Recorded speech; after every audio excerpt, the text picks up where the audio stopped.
महाभारत की हमने कई सी कहानियां सुनी हैं और उसके संबंध में हमने ऐसे बहुत से वीडियो और आर्टिकल देखे हैं जिसके अंदर महाभारत में महारथी कर्ण और द्रौपदी की प्रेम संबंधी एक कथा प्रचलित है। लेकिन वास्तविकता यह है कि महाभारत के किसी भी ग्रंथ में इसका कोई भी वर्णन नहीं किया गया और ना ही द्रौपदी और कर्ण के प्रेम संबंध में कोई उल्लेख किया गया है।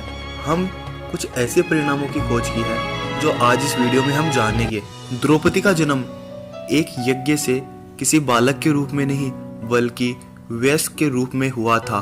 द्रौपदी को हमेशा ही अर्जुन के संबंध में कई कहानियां बताई गई कि दुनिया में एक ऐसा योद्धा भी है जिसे गुरु द्रोण ने सबसे सर्वश्रेष्ठ धनुर्धर बनाया है और इसी कारण मन ही मन द्रौपदी अर्जुन से प्रेम करने लगी।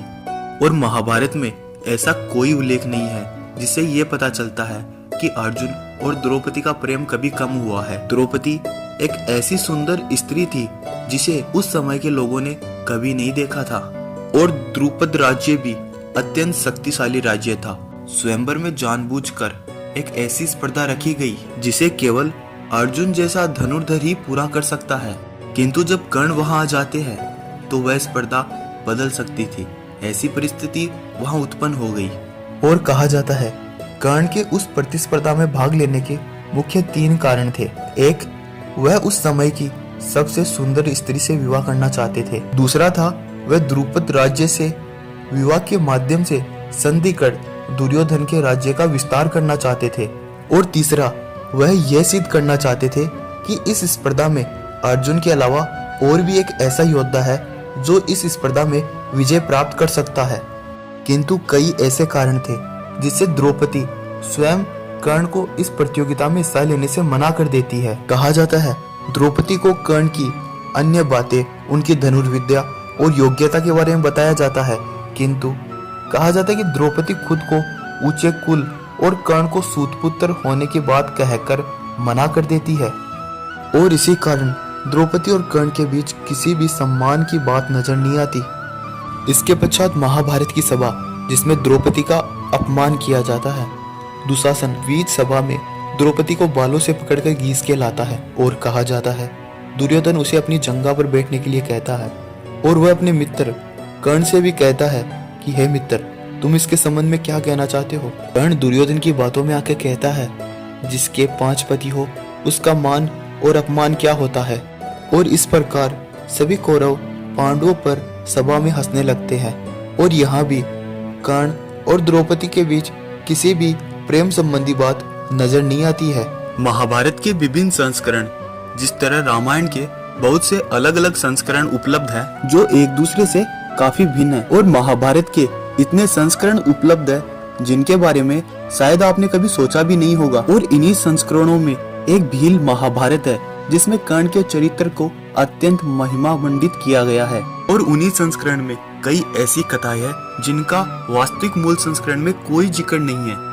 और उन्हीं में से एक प्रकरण है जिसमें द्रौपदी एक पेड़ के नीचे खड़ी होकर उस पेड़ का फल तोड़ लेती है जो 12 साल से लटका हुआ था। और कहा जाता है वह फल उस पेड़ के नीचे बैठे एक तपस्वी ऋषि के लिए जो काफी साल से तपस्या कर रहा था। और जब द्रौपदी को यह बात पता चलती है तब वह उसे वापस लगाने की कोशिश करती है, लेकिन कथा के अनुसार कोई साफ दिल का इंसान ही इसे वापस लगा सकता है। तब द्रौपदी स्वीकार करती बताई गई है कि उन्हें कर्ण से प्रेम था और उसके बाद वह फल वापस पेड़ पे लग जाता है।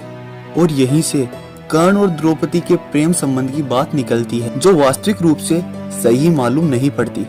जब जब द्रौपदी के सामने कर्ण को सबसे बड़ा धनुर्धर बताया गया है उन्होंने उसका विरोध ही किया है।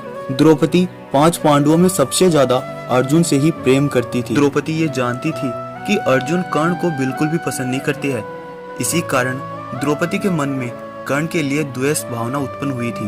और द्रौपदी और अर्जुन के बीच प्रेम संबंध का मुख्य कारण स्वयं श्री कृष्ण थे। श्री कृष्ण जितना ज्यादा निकट अर्जुन के थे वह उससे कई ज्यादा निकट द्रौपदी के थे। द्रौपदी उन्हें सखा अर्थात मित्र कहकर संबोधित करती। द्रौपदी अपने मन की लगभग हर बात श्री कृष्ण से साझा करती थी और उनसे उन पर परामर्श भी लेती थी, किंतु ऐसा मानना थोड़ा कठिन है। उपजे कर्ण के प्रति प्रेम के संबंध में श्री कृष्ण को यह बात नहीं बता पाई, और यह बात हम सब जानते हैं।